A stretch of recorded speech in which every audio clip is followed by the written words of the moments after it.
My name is Mayur, and I have the honor of introducing Professor Joyce today. Professor Joyce is in the economics department, and he has been at Wellesley College for 33 years. Professor Joyce is the faculty director of the Albright Institute, as Joanne pointed out earlier. He attended Georgetown University's School of Foreign Service, where he majored in international relations, and he did his graduate work at Boston University. Professor Joyce has been married for 23 years, and he has two daughters, one of whom attends Scripps College. And Professor Joyce wanted me to point out that he will be instituting the cold calling policy, where he will be asking for group updates, and he will be calling on everyone from each group. But please help me welcome Professor Joyce. I want to join Joanne in welcoming you on our first morning and telling you how special it is that we've now reached the 5-year mark. I think 5 years has a certain significance. It means it's not just an interesting idea, it's not just an experiment, it is a thing, and it's a thing that has done very well for the first 5 years, and we are convinced it will continue to thrive over time. A large part of that success is due to Joanne's very hard work, as well as Kate Miller and Beth and the folks that you'll be dealing with. But I think Joanne and I also want to point out that Secretary Albright is very much a driving force in this. And in some ways, for Joanne and I, the high point of the year is when we get to interact with her. She has a bundle of energy. She will come in here, and right away the adrenaline level will start going up and up and up. And I've been very inspired working with her on this institute for the last couple of years. So it's a great privilege to be able to do that. So this morning I thought we'd talk a little bit more about infrastructure, and I'm very glad that the Secretary mentioned her own interest, and she certainly has a lot to tell us about it. But I thought it'd be useful for us to simply kind of talk a little bit about infrastructure, what it is, and then maybe get some preliminary ideas about what you may be doing in your groups. So today is very much, let's throw some ideas up. Some of them will be better than others. We won't know which ones until 3 weeks from now, but that's fine. I will remind you, and numerous times, there is no grading for the next 3 weeks. So you are free to come up with whatever ideas sound good to you without worrying about any downside risk. If anything, we encourage you to, as I say, think outside the box. Okay? So let's talk a little bit about infrastructure. And this is something a little different from my own work on financial globalization, so it took me a while to learn about it. And so when we first talked about this, and Secretary Albright raised the issue of infrastructure, the question is, what exactly are we talking about? It's a big word, huh? So I had this idea in my head, infrastructure, really big buildings and people pouring a lot of concrete, So it's something very, very solid. But the more I learned about infrastructure, I realized that infrastructure actually can look like this. People talking, people thinking, people doing things together. So I think the very first thing that we got to get clear this morning is to realize that infrastructure actually has separate components. And there certainly is what I'll call the hard components, the structures that we'll be looking at this morning and talking about. But there's also the soft components. And the soft components are the people who provide expertise. And you certainly will be finding that as you go ahead within your particular projects. Why do we need infrastructure? Well, the economists would say it helps facilitate the production and distribution of goods and services. Things have to be moved, if you like, to put it very crudely. People, goods, what have you, ideas, all have to be moved from one place to another. And infrastructure helps expedite that. Infrastructure is not constant. Things change. And we'll be talking about sustainability. Certainly infrastructure itself over time can depreciate and get used up. Moreover, technology dictates that we need new infrastructure. So it's a never-ending battle to try to keep up with infrastructure. Okay? Among the decisions that have to be made for infrastructure are who exactly will receive the benefits of a particular infrastructure project. Okay? Second of all, who pays? And there may be different answers to those two questions, which can make life kind of interesting.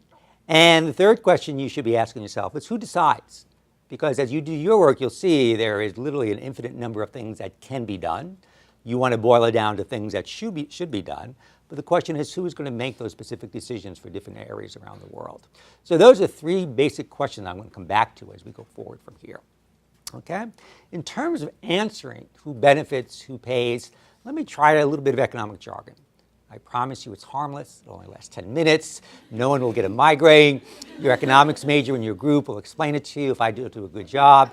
But it really is useful to kind of do a little bit of jargon as we go forward and talk about the infrastructure projects. Okay?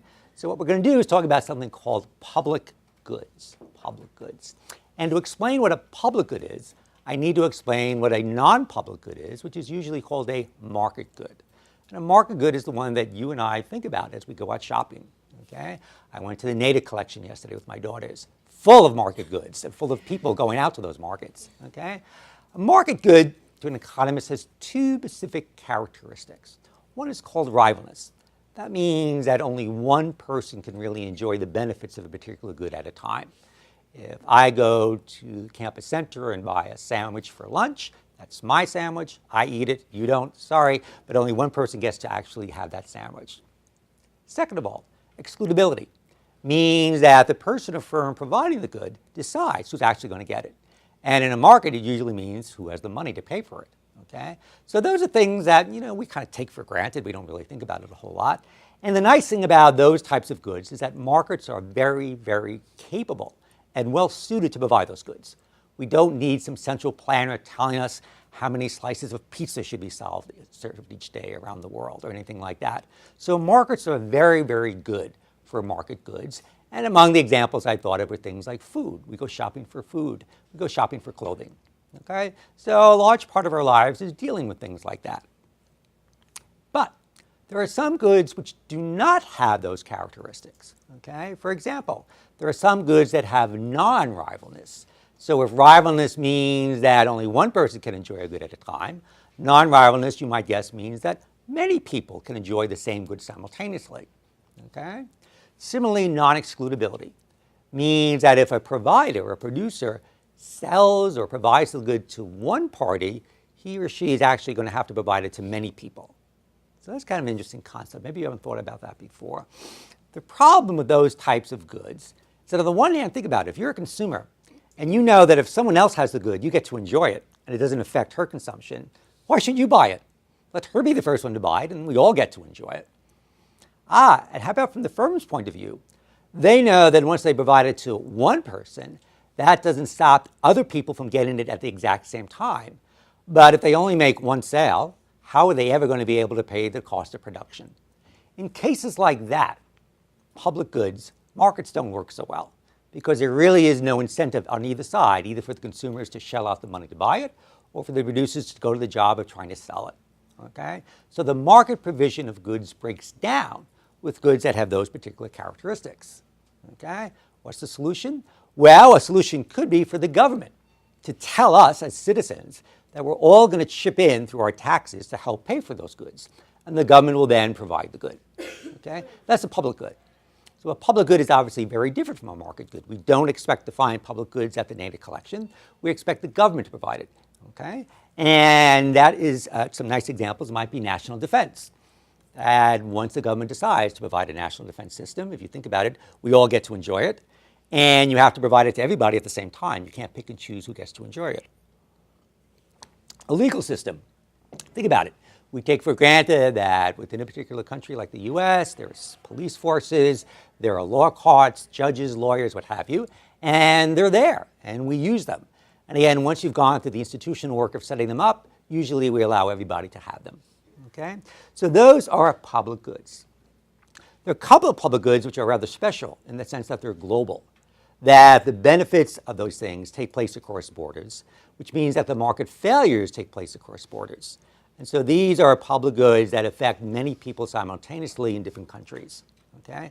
Example, it's very hard to imagine any one government being able to provide a clean environment for everybody. Inevitably, there'll be some pollution that'll come across the borders, either in the air, through the water, what have you. Okay? So global public goods is simply a notion of public goods pumped up to the next level. Okay? So now, if you feel comfortable with the notion of what a public good is, here's an example. Well, it is. Think about it. If you're driving through Wellesley Town Square, well, you won't see this one, but you certainly will see a traffic light. And you know that everybody sees that traffic light, and you're hoping that everybody's looking at it, okay? And because clearly you're hoping that only proceeding are those who see a green light, okay? And who provides that traffic light? The merchants? No, because why would any one firm want to be the one to produce it when they know someone else might be doing it, and they can't get people all to pay for it? So the town government provides a traffic light in Wellesley Square. And we drive through it, It's available for everybody who drives through the square, regardless of whether or not they live in the town or not. And we all get to enjoy the fact that it's working and it helps make us safe as we drive through the square. So that's a rather fancy example of one, but I think you get the notion of what a public good might look like. Okay? So am I saying that all infrastructure are public goods? No, I am not. I'm saying some might be, and I just gave you the traffic light example as a good one. But you should realize there's another type of good, and here comes the jargon. Don't worry, we're almost done. There are types of goods that have what we call positive externalities. What does that mean? It means that the consumption of a good by a particular person, or maybe a firm, yields benefits for that person, which they enjoy, but it yields benefits for others as well. Okay? So, simple example, you come to Wellesley, you pay for an education, you get it, you get a very good education, and that's great for you, and it's going to open up a lot of doors as you go forward once you graduate. But you know what? We all benefit from that, because people with college educations, it can be easily shown, are more productive, have more stable families, less incidence of alcoholism, et cetera, et cetera, et cetera, et cetera. So we all get to enjoy the benefits of your having higher education. Okay? In those cases, the markets function. There are markets for education. You're sitting in a Wellesley College is a nonprofit, but nonetheless a private institution. Okay? And yet, the government thinks that they need to supplement in some way the amount of the good available to everybody. So that, for example, everyone, if they want, can have access to a college education, not those who get accepted to Wellesley College. And so UMass Boston is not too far away. And certainly for some people, that would be a fabulous alternative institution in terms of costing less and other types of factors, okay? So there are some goods which are market goods, but they have positive externalities. And in those cases, the public sector may be there as well, or they may join with the private sector to try to extend the provision of the good. And so as we move into the Affordable Care Act in the United States in the last month or so, okay, clearly you don't have to have the government provide health insurance, but private health insurance has all sorts of problems associated with it. And so the government decides we need to somehow organize it so that everybody has access to health insurance. So health, education, these are all examples of where there are types of goods that can be provided by the public sector, but there's a public interest. That's going to be important for you. As you look at your infrastructure projects, I'm going to suggest that for each one, you ask yourself, is this a public good? Does the government have to provide it? And if the answer is no, then is there some mix of private and public financing that might be optimal? And later on this week, you'll have some folks from the World Bank come up to talk exactly about that, about private-public partnerships. And I'm going to give you lots of interesting examples of that. Okay? So that's the first set of economic theory I'm asking you to kind of think about as we talk about the infrastructure projects. The other idea is really not actually an economics idea. Okay? It's called subsidiarity. And it's a very complicated word that means something really basic. That when there are decisions that need to be made, they should be made on the lowest level possible. If there's some decision that only affects a group of people who live within a particular area, those people should make that decision. If there's a decision that needs to be made on a somewhat wider regional level, perhaps a state, and again, the state should be the appropriate body. And finally, we can jump up and talk about national decisions that affect everybody in a particular country. And we're going to claim that those are the sort of things that national government should do.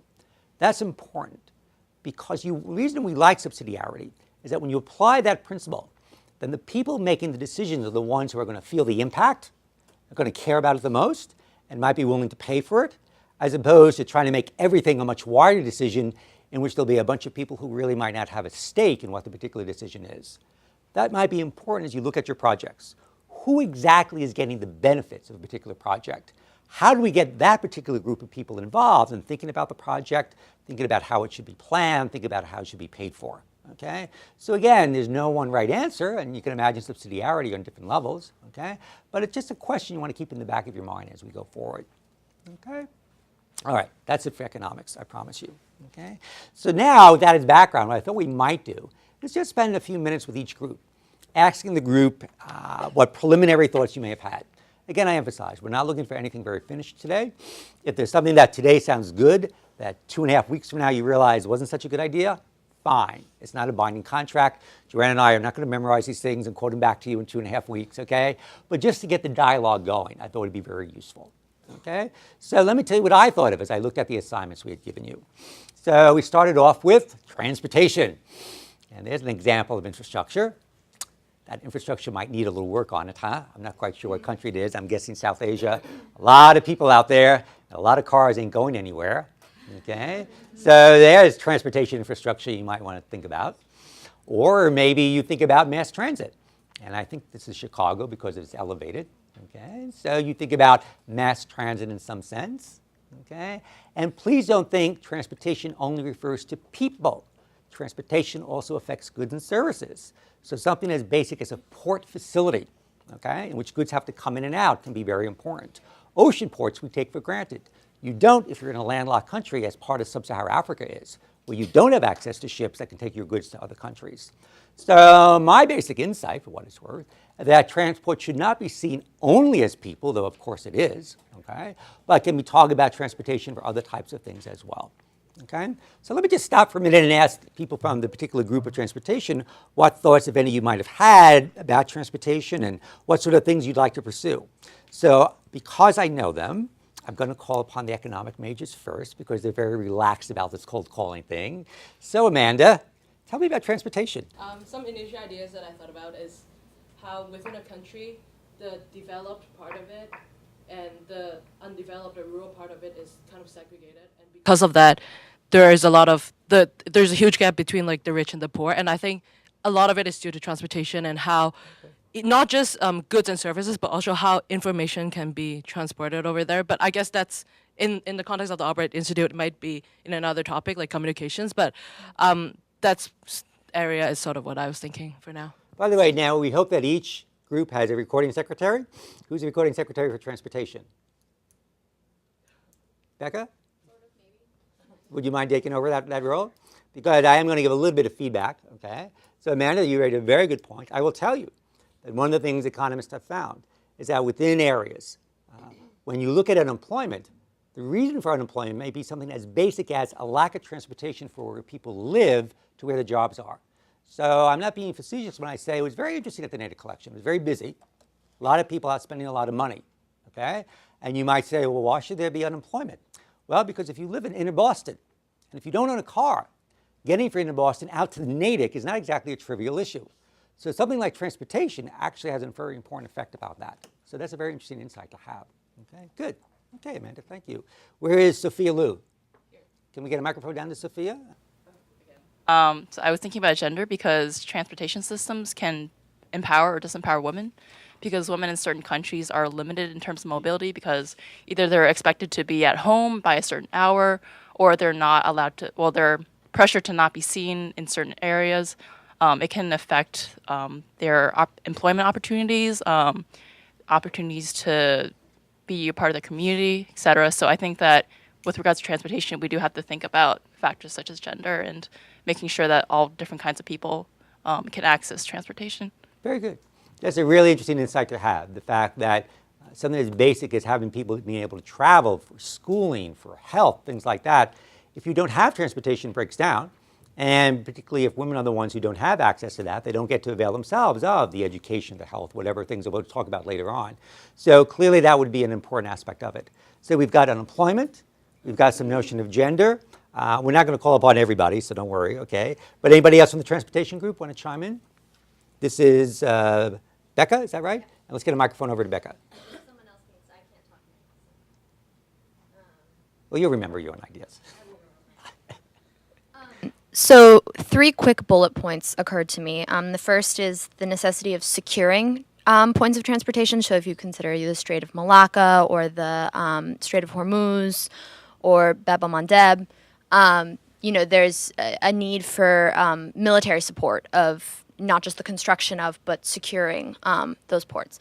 The second is the importance of transportation in taking military action. I just wrote a paper on Afghanistan. There's one road. It's a problem.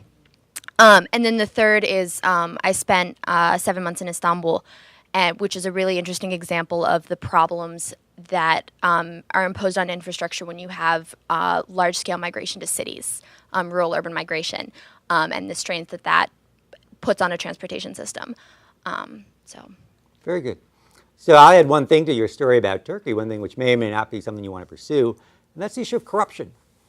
A big issue right now in Turkey, literally right now, is over the weekend reading the newspapers, is questions raised about who exactly got the contracts to build the new bridges and the many wonderful new projects that are there, okay? So that's something to think about.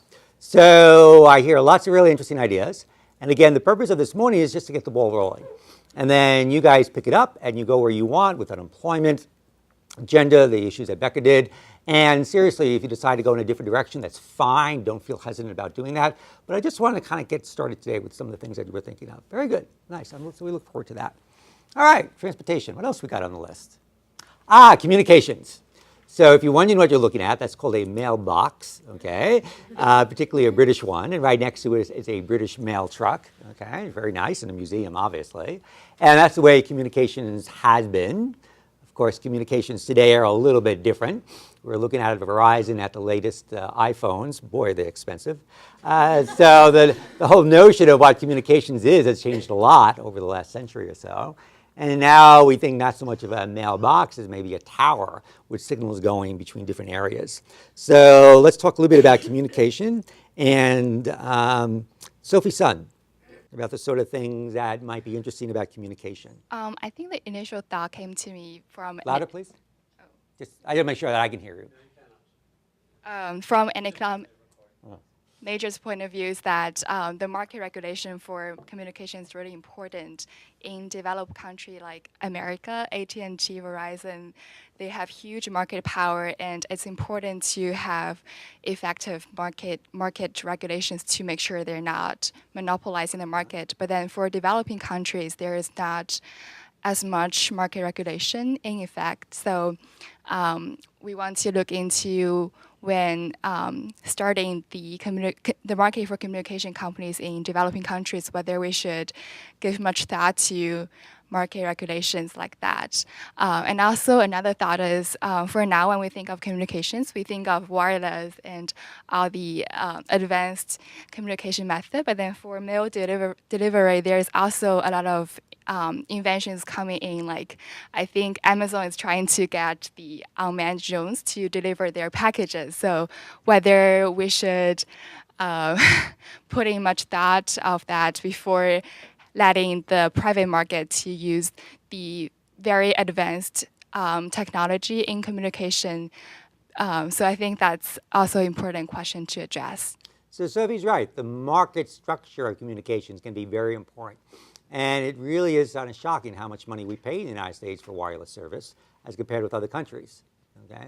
So something as basic as the cost of communication is something certainly you may want to think about. So I see a bunch of other names in communication. Let's see, where's Laura Bruno? So Laura, what else about communications do you think might be something that your group may want to pursue? Well, I think while you were discussing the difference between public goods and market goods, I think something that came to mind immediately, like in reference to our group, is that communication isn't necessarily a very public good in my mind, like in the United States. As Sophie just mentioned, the markets obviously are affected by the companies that are providing, like AT&T and all that. But I think that where it overlaps is sort of exactly where it's important, which is the effect on the economy. And so kind of understanding how it does translate to become a public good in a certain sense, maybe not necessarily in our daily life, but how, I think looking a little more into the government structure and like what communication the government is actually in control of. So certainly the government does have a role in the whole structure of communications. Seriously, the fact that the wireless phones cost as much as they do in the United States is partly because they've got government regulations that allow them to do it. And one can imagine a different set of regulations given a very different feel to it. In addition, just providing the devices might be something the government might want to do because they think there's a positive externality. There have been many studies about how mobile phones have totally changed the way things are done in developing countries. That in a sense, many of these countries have leaped from having no landlines right into the mobile. And as a result, this gives them much more access to information about where they can price their product, et cetera, et cetera. So there's been a lot of interesting work done about things like that. And again, you might say, so maybe the government should care about that because there are positive externalities associated with it. Very good. Anybody else in communication want to add in? Don't be afraid to volunteer. You don't have to wait for me to call upon you. No? Okay, it's good. So some interesting ideas there about communications, about the importance of communications and the market structure, how it's provided, who provides it, and what role the government might have in it.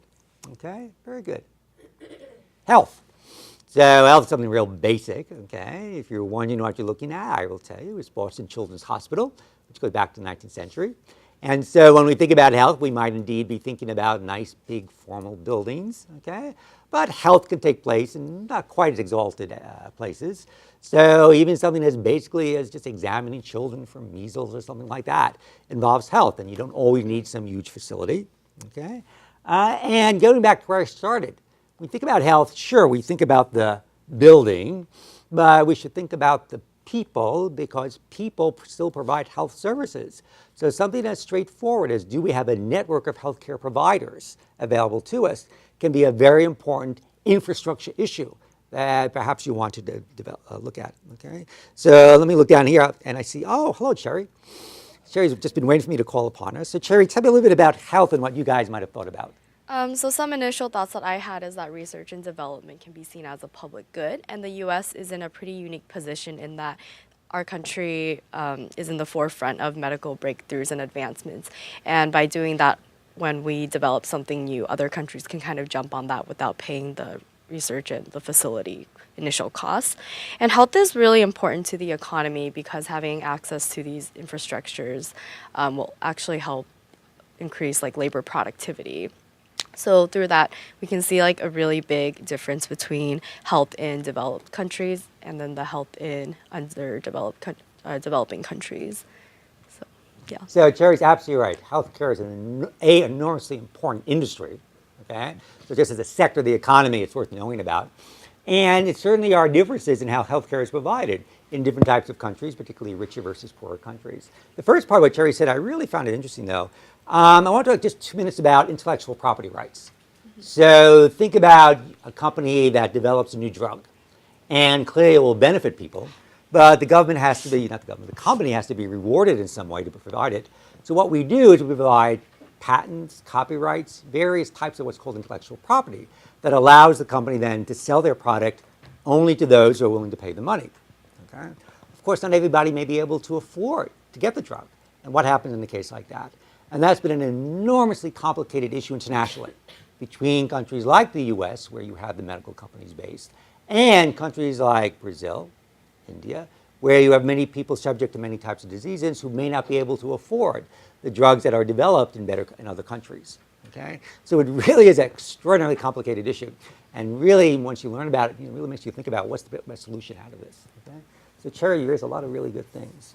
Okay? So who don't I know in health? Well, I don't know Victoria Rhines, who luckily is right there. So Victoria, I'm wondering about, particularly from biology, I'm kind of curious about your perspective. Yeah, so some of my initial thoughts have been around community health centers and what they look like, not only in urban environments, but also in rural environments, and sort of the people that it takes to run those, but also the money it takes to run those, and where does that money come from? Because a lot of people who are using community health centers can't afford traditional healthcare, and so they end up in these safety nets, and those are community health centers. But the problem becomes being able to fund those centers and being able to fund the people that are so important to providing healthcare services. And I think that's very interesting, both in an urban setting, but also in a rural setting, where I think may not even be as common as it is becoming in urban settings. Very good. So again, I like the fact that we're talking about infrastructure not just as a building, okay, but as a network of healthcare providers. So obviously you need the people, but then of course they need a space to operate in, so it's a mix going to be of the two, okay? So those are really actually good stuff. Who else in health? Where's Fiona?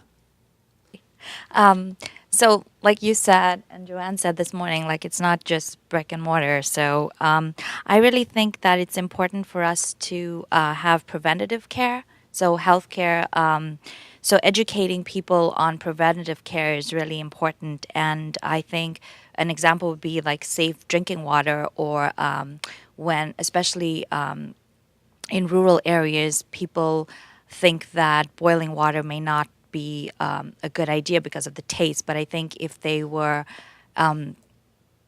education around why boiling water is good for them, will be beneficial long term for the entire community. The other thing that I think is important is that when women hit puberty in many communities, the cultural taboos that surrounds that is really important to actually get information to these communities that they should not be stigmatized because of that. So I think those are some of the ones that come to my mind. Yeah, they're very well chosen. There's no question that maternal health care is one of the key things in developing countries, that if you can deal with that and improve maternal health care and child mortality rates, that will have a huge influence on that country's development. Okay? So it may be something we take for granted, perhaps in some of the upper income countries, but particularly in developing countries, it's a big deal. Okay? Even within developing countries, I know you see big variation. I read studies within India about how the different states will have different types of health care on the maternal level. And so within one country, you see kind of a huge variation. And the question is why and what can be done about that? Okay? So those are really, really great ideas. And I look forward to hearing you guys report back in 2 weeks, talk about it. Okay? So what else do I got up for you today? Education. One clear, near and dear to our souls, okay? So you got to get on the school bus, so you got to get those kids off to school. And when they go to school, they go to the little red schoolhouse. Get it? Little red schoolhouse. Or maybe they're a little older and they go to someplace more august, like Oxford, I don't know. But obviously education exists on all different levels, okay? So let's talk a little bit about education. And Maya, I wonder what initial thoughts that you guys might have had.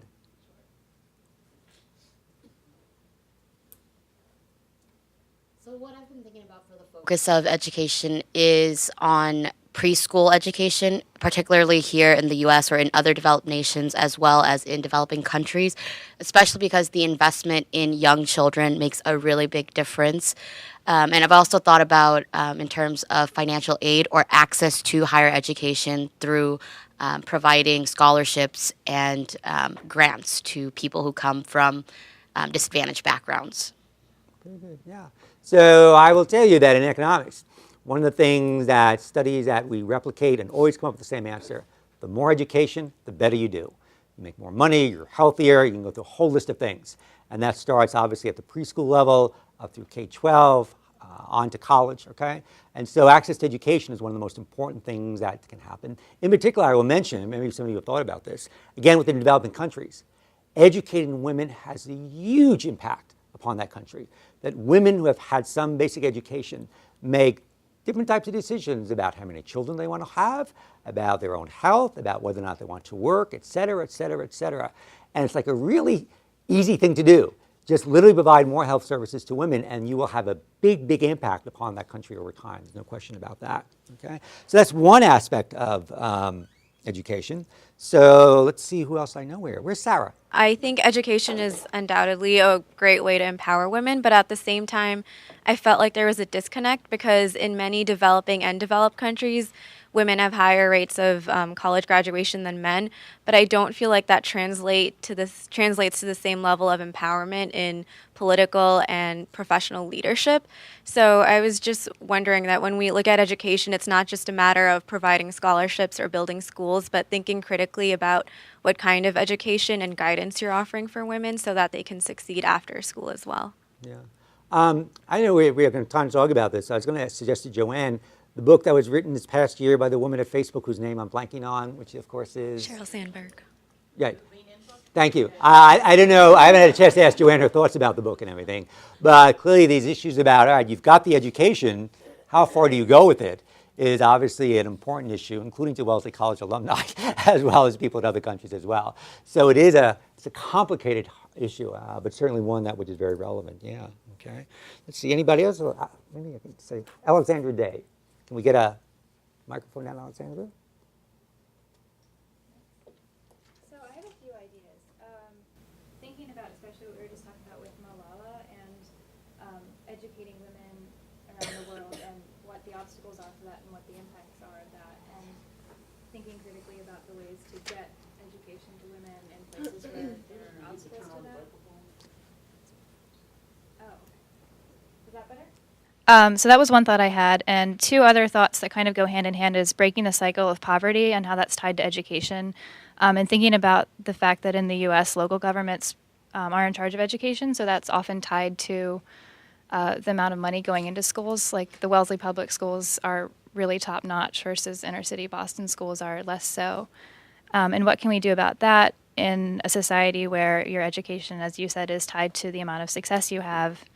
And if you aren't educated, then you're not qualified for certain jobs, and that means that you're going to be in a certain socioeconomic bracket versus if, how do you break that cycle and how do you change that where they're so intertied to each other? There's no way to really break that. So how can we think about that and allow equal access for everyone to the best education? Right.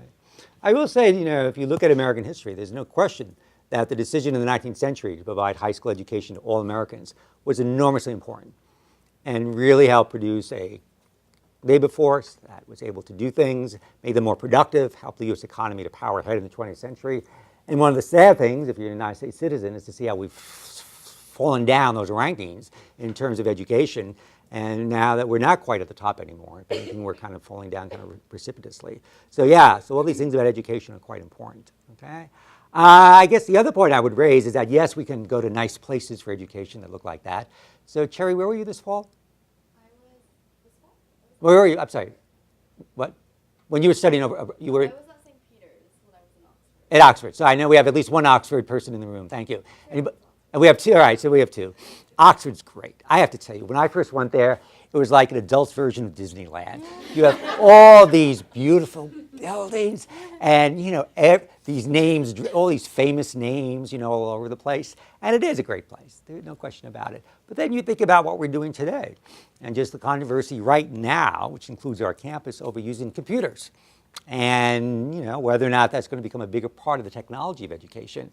So that might be something to think about as well, just in terms of what education is, what do we think of. It doesn't always have to be a big, beautiful building. Might be, nice place to go. But there are that everybody can go there, so the question is what else can be done. Okay, good. So it looks like we've got some nice things about education. Joanne? So in my travels in West Africa, I've been reminded of how important it is for educational systems to also teach English in order for citizens there to be able to leave the country and transact business and come here as well. So the importance of language acquisition increasingly. So Joanne, I can add an anecdote to your general point. As Joanne knows, my daughter, who is at Scripps, has spent 2 summers in Ecuador. And she went there with Amigos de las Americas, which is an organization that places volunteers there. And they send down the volunteers to do various community projects. And so those in the United States are willing to do all sorts of things. And my daughter, for example, helped run a summer school for small children. But the one thing they hear from the parents, what the parents want, they want the Americans to teach them English. This other stuff they don't care about.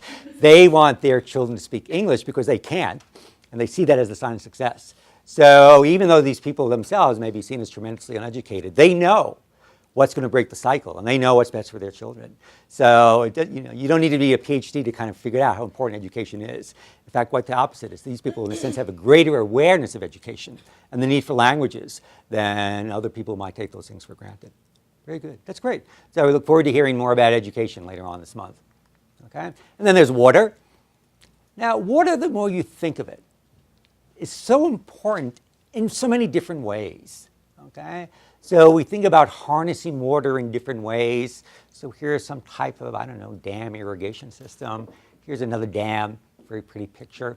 But even on, unfortunately, lower levels, pun intended, something as basic as a sewer system, which we take for granted many times in some countries, is not taken for granted in other countries and can be very, very important. So water has a really important impact because we need it in so many ways, to drink, to irrigate, et cetera, okay? So I think it's a great topic.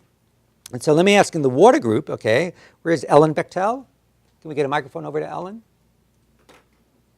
Pass one back. And make sure, Ellen, that it's on when you get it. All right. I have 2 observations about water that I was sort of thinking about as I was pondering this, and I think they can also be made a lot about the other groups as well, but particularly about water. There are 2 things. One is that the watersheds don't cross political boundaries, so you have a lot of issues inherent to water and its distribution and use that cannot be addressed in the same way that political issues can be. And number 2 is that you have a lot of issues of scale. So like we're looking at this picture of a sewage system, that's a very local issue. You can build a sewage system in a rural village, in a city, and that will have a great impact in the specific area. But you also have issues as large as international water rights, such as water rights between India and Pakistan, where a river flows across political boundaries, but they have to, in order to propose solutions to it, you have to fit in with the geographic distribution as well. So I think that's going to turn into a lot of hard decisions in terms of how our group chooses to address this. But it also is really cool that you propose, I don't know, I'd never heard the word subsidiarity before, but I think that plays a lot into how we're going to make those decisions. Very good. I really like your emphasis about the level in which decisions are made. And let me tell you two very quick anecdotes to kind of give some more substance to it. This past semester in my own economics and globalization course, we had a presentation on water. And one of the students talked about water issues in the Mideast, where there's a lot of problems with access to water and a lot of boundary problems. And she was talking about the need for these governments to get together. And in my head, I'm thinking, yeah, that'll be the day, you know. Boy, are you naive. Literally within the month, the Financial Times has a big story about an agreement signed by the governments of Israel, Jordan, and the Palestinian administration over water. Okay? So maybe someone was being a little naive about what can be done and can't be done. So it can be done. Okay? It can be done. As important as that is, and I think it is today's New York Times, has an even bigger inflammatory area, southeast United States, where the Colorado River has been drying up. And you want to talk about fisticuffs, look at the states of California, Nevada, et cetera, as they argue over the Columbia River. And so, yeah, these disagreements over water can become rather sharp and involve all levels, from, as you said, local up to states, in the case of this country, up to international ones as well. So that's really an interesting way of looking at it, okay? I'm going to mispronounce it. Shabia, you going to help me with your name, first of all, as we get a microphone down to you? I promise you I will learn it. So would you say it again for my sake? Sabia, I can do that. So I was also thinking of conflict in terms of water. I'm from Ethiopia, so there's a conflict between Ethiopia and Egypt right now on damming the Nile. But in terms of water, in terms of shortage of water and accessibility to water, one of the main things that is going on in our world right now is increasing access, especially the ocean, using desalination to get fresh water, but that is quite expensive and very inaccessible to many parts of the world. And also recycling and filtration are other options that are being used all around the world to have access to clean water, but there's still there's limited access into where you are and how much resources that you have. And also a lot of diseases that are very prevalent in our world, especially in sub-Saharan Africa, is malaria, and that is very related to water and the lack of proper use of water and stagnant water all over the world. So, and another thing that I read about last week was cracking. It's a new thing, trying to extract natural gas from the earth, but it's actually wasting a lot of water. That water is very poisonous, actually, and so it's a good technology that is being introduced to help us do other things, but it's causing problems in terms of water. So I think we have a lot of topics to discuss. You do. Yeah. You do. And then just maybe I have one last, maybe from Mara Palma. Where's up down here, Mara?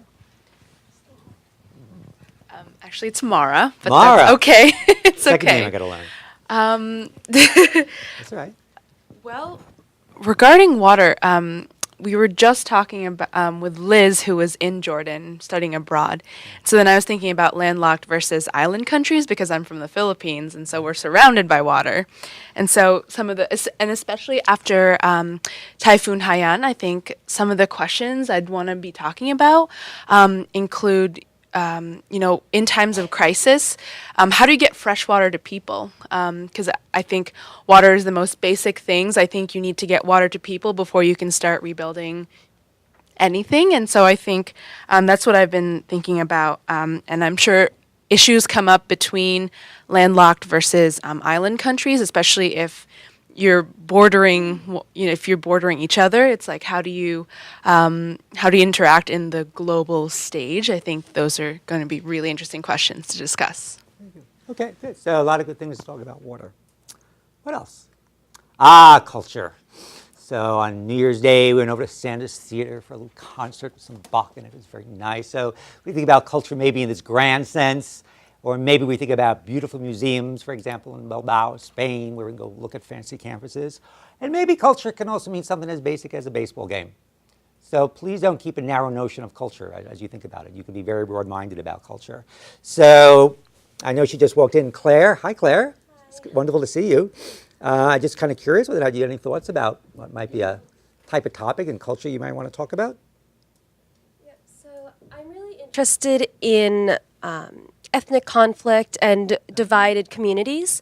So I spent some time in Northern Ireland, and a big problem there was parades. And so the Orange Order and the Protestant community says that these parades celebrating the Battle of the Boyne, where William of Orange came in and established Protestant rule, they were talking about how that's an essential part of their culture and they should be allowed to go on these parades. And that can be really difficult when they're crossing through Catholic communities. There's a big history of these being very violent events as well.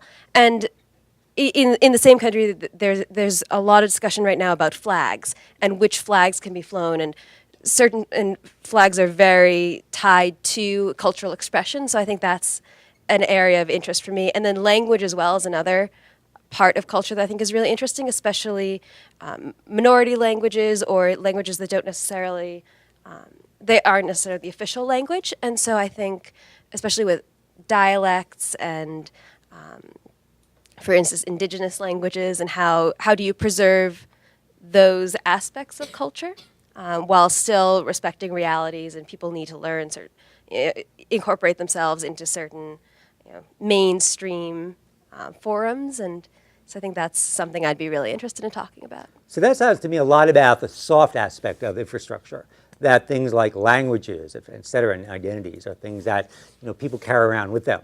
Okay, so certainly that would be one way of thinking about it. Where's Jenny Wu? That's me. So can we get and there you are, ready for me. Good. Hi, Jenny. So I wonder what thoughts you might have had about.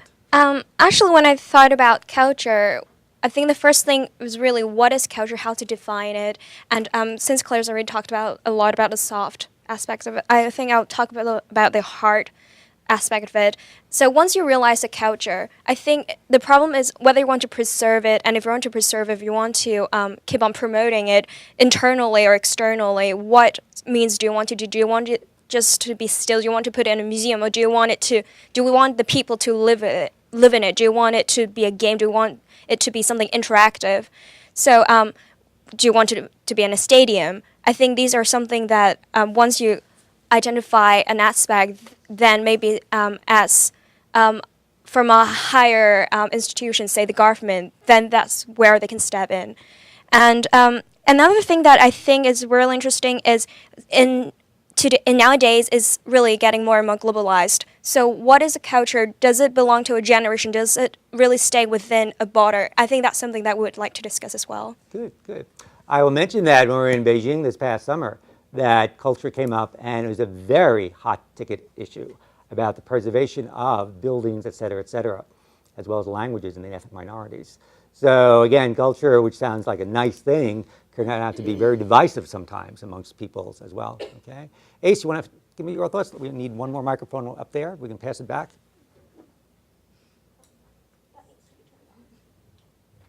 And make sure it's on. Thank you.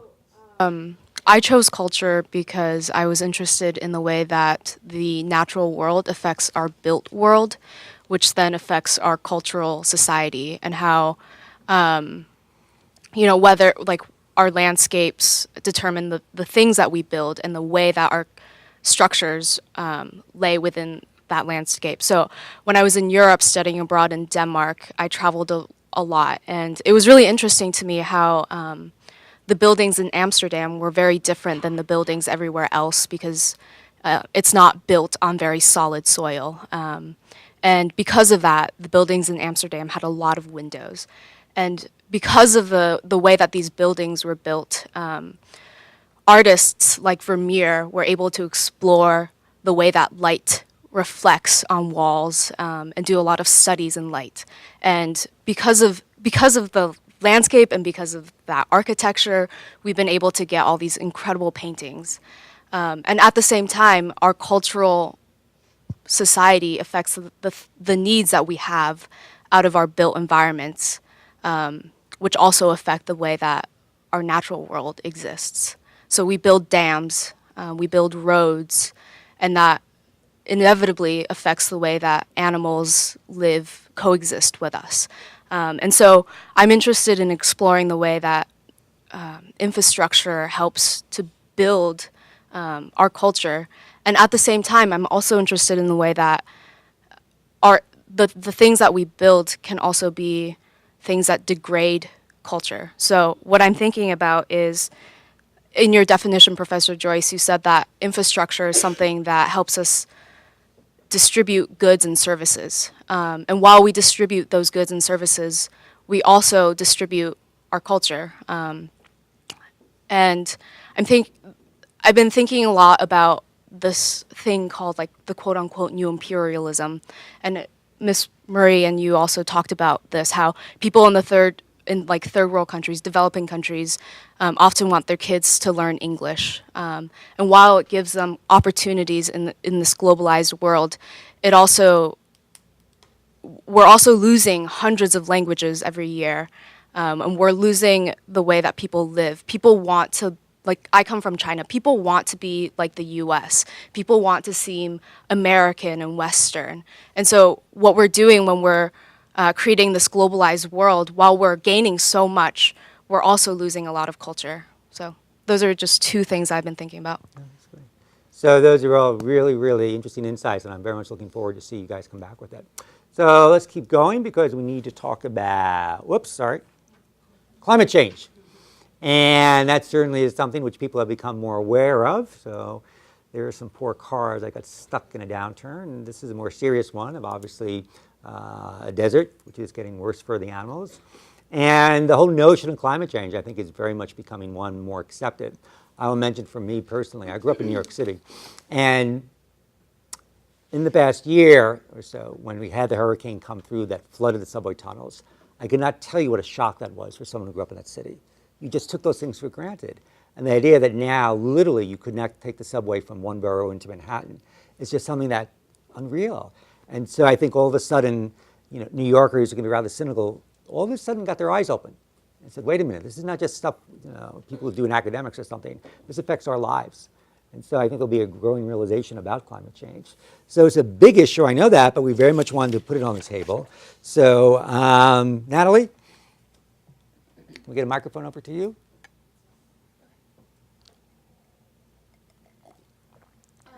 When I first think about climate change, kind of going off of what you were just saying, Professor Joyce, I think of how every country essentially today is going to be affected, and the climates will change regardless of that.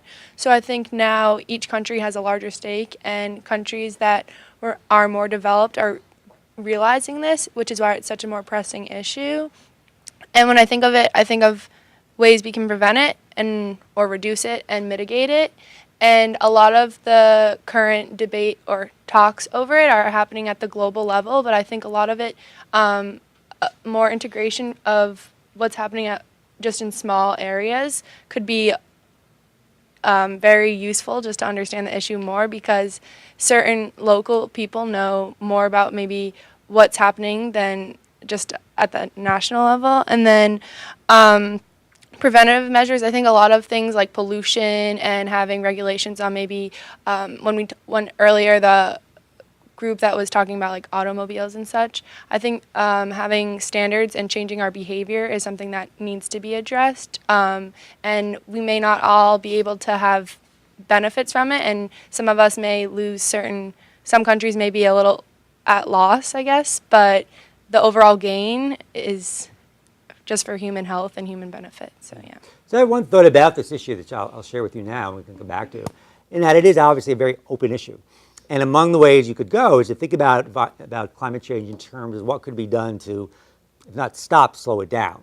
And that leads to all sorts of measures that people are talking about. But another way of looking at it is say, look, at least for the next, within our lives, it's going to be happening. What can we do to, in a sense, deal with the challenges of globalization? So my example in New York City was very serious, and that clearly New York has to rethink how it has constructed subway tunnels and access to beaches, those areas where the water came in and overwhelmed things. Ace mentioned the Netherlands. I know that people in the Netherlands obviously think a lot about the rising water and what can be done to handle it. And that type of thinking is becoming more common. It's not just, in an area where traditionally there's been low-lying lands, but other lands have to learn it as well. So that might be another way of trying to think about how to focus what you do, because there is more than one way of obviously going. Let me hear from Diana Lee. So why don't I get the microphone down here to Diana? Natalie?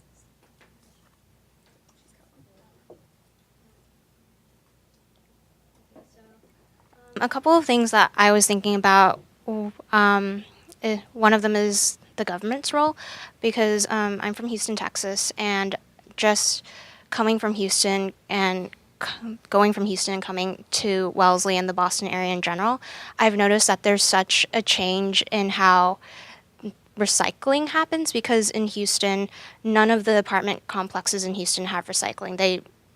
And it's not that we don't have an infrastructure or a way to recycle, but it's just that certain neighborhoods, the recycling truck will go by those neighborhoods. But then there are certain neighborhoods that it just won't go by, and then people don't recycle. So I guess I wonder why they don't expand that sort of infrastructure to the rest of the city when parts of the city already have it. And then in Boston, I see that there are a lot of the big belly trash receptacles. So I mean, just having those in public areas, it's much easier for people to just simply throw a paper bag into that receptacle and that will be recycled. So that's one thing I was thinking of. And the second thing I was thinking of is corruption in the government, because I was in Lake Baikal this past summer, and even though there are laws about Lake Baikal and the area around Lake Baikal, the government's corrupt, and if you bribe a certain politician, they will just look away and basically ignore the laws so that you can do what you want and you can construct what you want on Lake Baikal. And another thing I was thinking of is clean energy. I looked into Cape Wind this past semester, and basically Cape Wind wants to build a wind farm in the Cape Cod area. But they've been having issues with doing that because it's in a where they want to build the wind farm is near an affluent area, and the people who live in that area will say, well, this is going to ruin my view of the ocean, so I'm going to pour millions of dollars into battling this and stopping this wind farm from being constructed. So I was thinking about how the rich because they have money, they have the power to basically try to stop the issues just because, and via laws and basically politics. And then even though this wind farm would have benefits for so many other people, these other people can't fight it because they might not necessarily have the money. Yeah. There's no question that the impact of climate change will not be shared equally by everyone, that some countries will feel it more than others, and that looking forward, it seems that those who are the poorer countries will feel the most of the impact. So right away, that class issue becomes a big, big part of it. Maybe one last comment from, Rebecca Rubenstein. Hi, Rebecca. I think it was really interesting what Diana said about the differences between recycling in Texas and recycling in Boston. And I was reading an article last week on how many members of our political system actually accept climate change as anthropogenic and think that it's happening right now. And unfortunately, I think across party lines, the percentage was like less than 50% of some politicians believing in climate change. So I think that's a big issue. Globally, another huge issue is that when a more developed country enhances or improves their infrastructure, because of global ecology, other countries bear the burden. So if the United States improves its infrastructure and increases its global carbon emissions, you can have snow caps melting in the Himalayas, which will spell disaster in the future when there's flooding and food shortages. And what is developed countries' moral responsibilities of dealing with that? And I know that there were talks in Geneva, I think last April, on how to deal with this, and developed countries couldn't reach a consensus on how much ethical responsibility they had to subsidize developing countries and the climate issues that they're going to deal with. And then another issue I was just starting to learn about is I read a little bit about social ecology over the break, which I'm interested in learning more about. I don't know about in the Institute, but maybe in my own additional learning. And the notion that when we improve our infrastructure, we tend to standardize things. So if we're making a building and we make it and we standardize the goods and services we're providing to people, the notion that that kind of comes at a cost to biodiversity, and the notion that we need variation in let's say you're building a structure somewhere, and the policy is that you have to use you have to make the environment germ-free inside, like a hospital when you're providing health care. That comes at a cost to the ecosystems in the community and also on our bodies. So I think standardization of infrastructure is going to be an issue for the environment, and it would be interesting to talk about some more. So I look forward to pursuing the conversation with your group about how exactly you want to structure your presentation. And let's finish up with energy. So traditionally, particularly in the United States, we think oil. That's who we are. We're American, okay? And we think about energy transmission across the country through different towers, okay? But we just heard about the wind farms, so we know there are other types of energy, and maybe in some ways they have advantages that oil fracking, gas fracking doesn't have. So Nayani, maybe you could say a few words about, make sure that's on. I've mostly been thinking about the relationship between energy and economic growth, and how energy will also affect transportation and communication and regular day-to-day activities as well as business. Not only do we need more sustainable resources for energy, we also need to look at the costs of those energy sources and access, especially for developing countries, to keep those costs low so people can actually use the energy for productive purposes.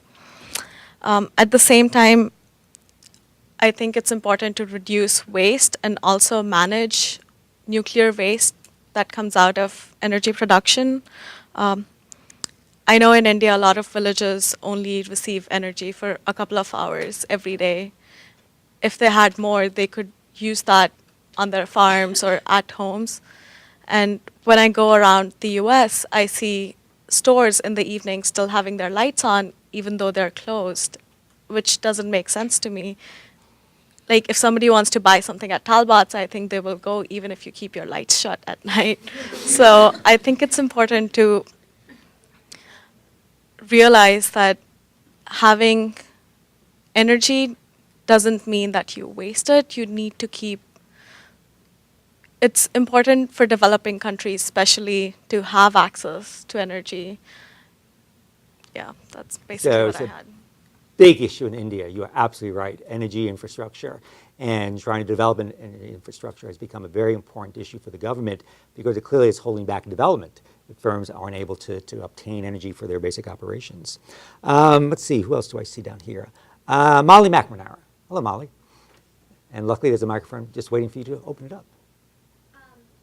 I took a first-year seminar called The Nuclear Challenge, and that got me thinking about a point that I'd like to address today, which is how sometimes one of the major barriers to energy-related projects can be public opinion. And so people have different predispositions and concerns about various sources of energy, some of which, like coal or nuclear, can be very polarizing. And so there would need to be some sort of compromise in order to get enough funding, get people on board with the project, and see it through. Since in most cases, in developed countries at least, it would be the taxpayers who would be sharing the burden of needing to finance a big plant that would be constructed.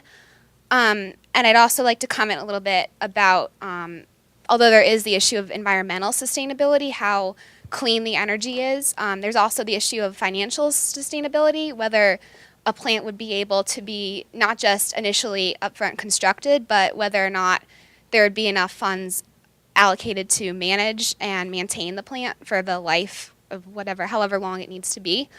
And so I think that we have a lot that we can talk about from that as well. And I think that's Elena sitting right next to you, who's in the same team, so we'll make life easy and just ask you to pass the mic over and let her finish up. So my initial thoughts were on alternative sources of energy to oil, and how and discussing exhaustibility of oil, and how the presence of backstop fuel technology like solar energy can influence the oil market.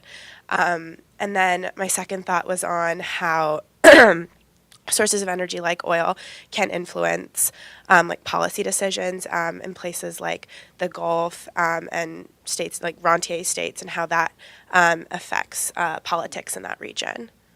Very good. Great. Thank you. So I think you've all given us a lot of ideas today, and you certainly have proven to me that you've been thinking about these issues. So I would congratulate you on that. So let's just kind of step back now and think about what it is we're going to be doing on the teams over the next couple of weeks.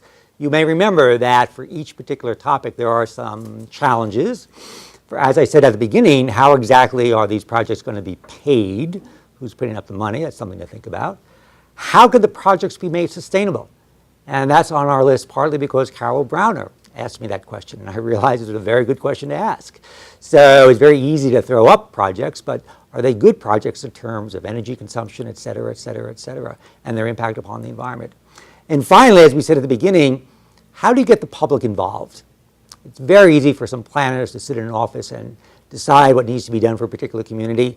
But if you want that project to be embraced by the community, to be used by the community, then you need to get the community to be involved in it as well. And that's a tremendously important aspect of all this. Okay? So those are some challenges that we have for you as you go ahead with your projects. And I have some basic principles that I came up with a year ago that we introduced, and Joanne seemed to enjoy them, so I kind of enjoy bringing them back. And these are things I'll repeat to you in the third week. And these are the following very simple 3 rules of thumb, okay? Don't try to memorize every single fact you will read. You can't. You have to process the data that you learn as you do your research and figure out what's important and what's not, okay? Again, there's no exams, all right? No one's going to throw a trick question at you. So you've got to make the decision yourselves on your teams about what exactly do we need to talk about, what are the data that we need, and just concentrate on that. The second principle is that boundaries are made to be crossed, and the word boundary here has many meanings. Certainly in the way that we talked, for example, about water. Boundaries could be geographical boundaries.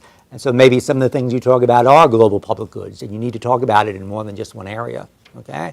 But boundaries also refer to disciplines. And so as I hope you know, we very carefully assembled each of the teams so it has a variety of people from different disciplines. And so your natural scientists speak next to your humanities people who sit next to your social scientists. And you've got a little bit of a challenge. You've got to talk to each other.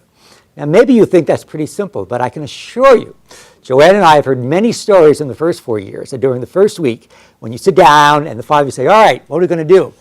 All of a sudden, there's little differences of opinion based on what people have done in their academic work.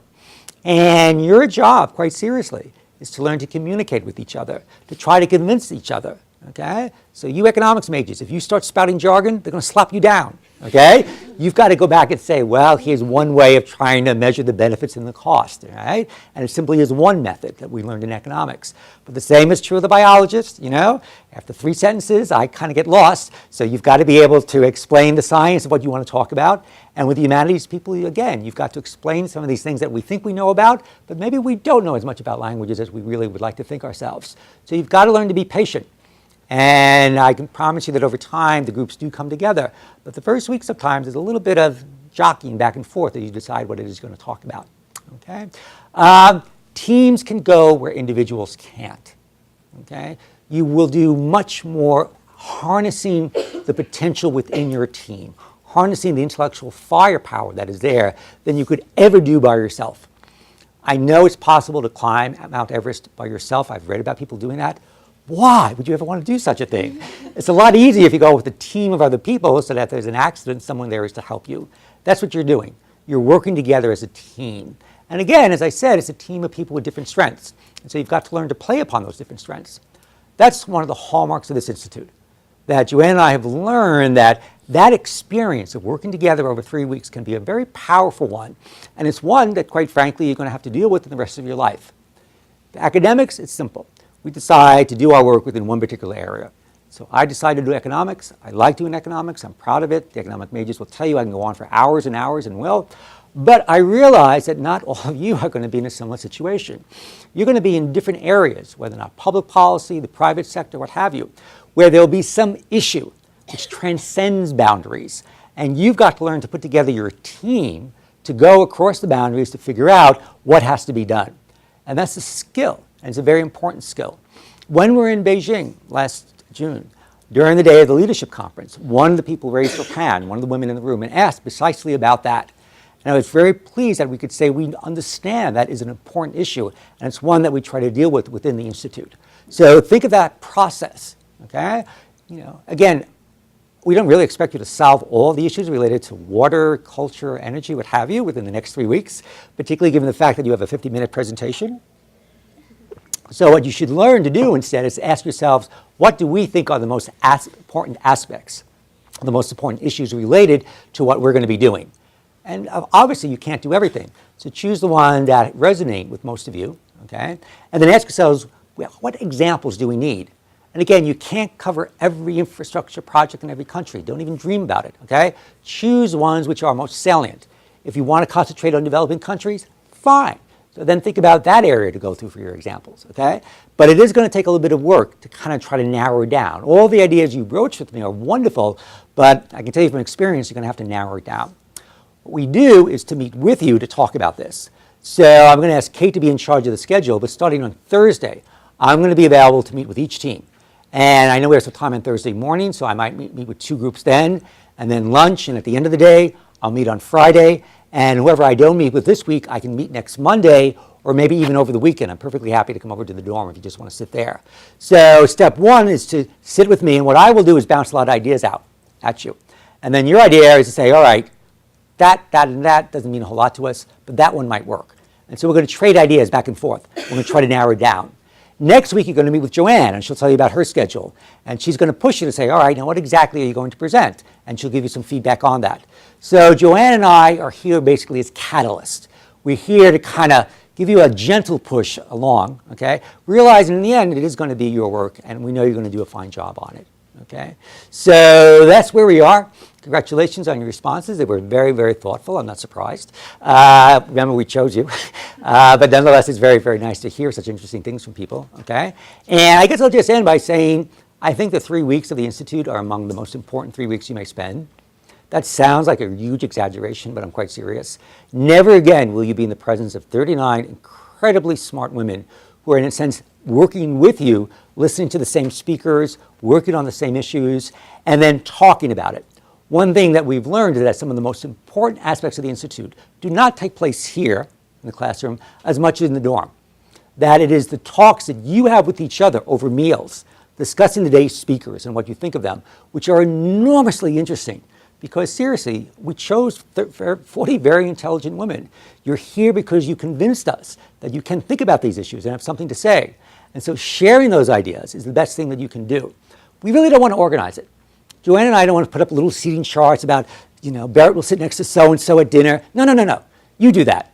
You decide who's going to have dinner with whom. You sit down. You talk about the day's speaker. That's your job, okay? So our job is to make sure that every morning we start off on time, and Kate's in charge of that, and you have all the facilities available to you.